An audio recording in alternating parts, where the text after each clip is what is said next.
I was on Last Comic Standing in 2010, which is a show that millions of people watch, thousands of comedians go out for. I came in 5th place of all the comedians, and also the guy who came in 4th place died, so I'm 4th now, so that's better news. So, and now clap your hands if you are Jews. Jews, clap your hands. Oh yeah.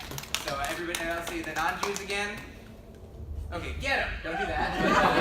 But, that's just a little taste of how it is to be Jewish in the world. I have a joke about circumcision, but it mentions the penis. And they were like, can you tell that joke without mentioning that? And I was like, so you would like me to do the circumcision joke, but cut the penis. That is what you want me to do.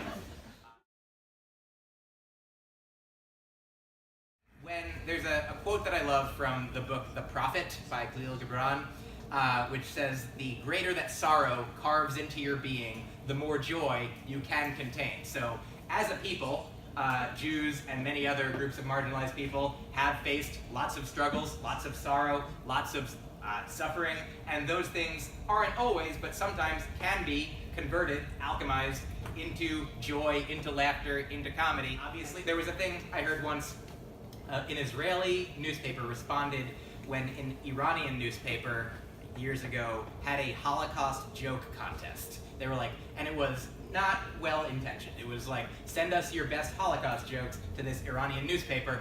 And then the Israeli newspaper that responded said, oh yeah, if you're gonna like attack us like that, if you're gonna do that, then what we're gonna do in response is we're gonna hold our own Holocaust joke contest. Essentially, I'm like, oh wow, that's amazing. Like, I guess I should have been listening in Hebrew school, but I wasn't, ready for it at that point. So it's hard to point to like ways in which I feel like Judaism must have like planted seeds that have been growing in my experience through my entire life. That maybe some of them aren't even being released or bearing fruit until like you ask me this question. I'm like, oh yeah. What can we say?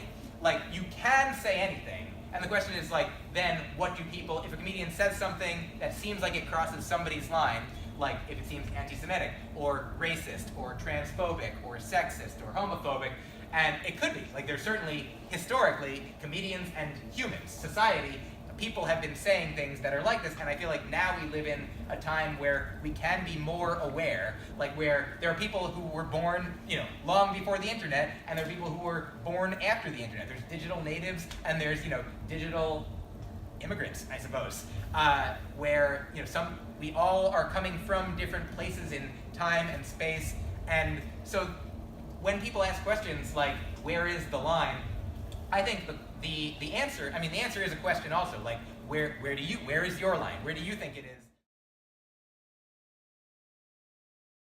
Whereas veganism, you can't be a vegan without practicing it. So veganism is something that I've been practicing for at least 16 years or so, and so it's something that also I think fewer people are than Jewish, and so especially fewer comedians are vegan than Jewish. So I'd say that being vegan is in a way easier in comedy because I get to there's more joke landscape to discover for me. Whereas like, if I want to tell jokes about being Jewish, there's decades, if not centuries, of history to be like, did other people already make this Jewish joke? So perhaps it's harder to be Jewish in comedy than it is to be vegan.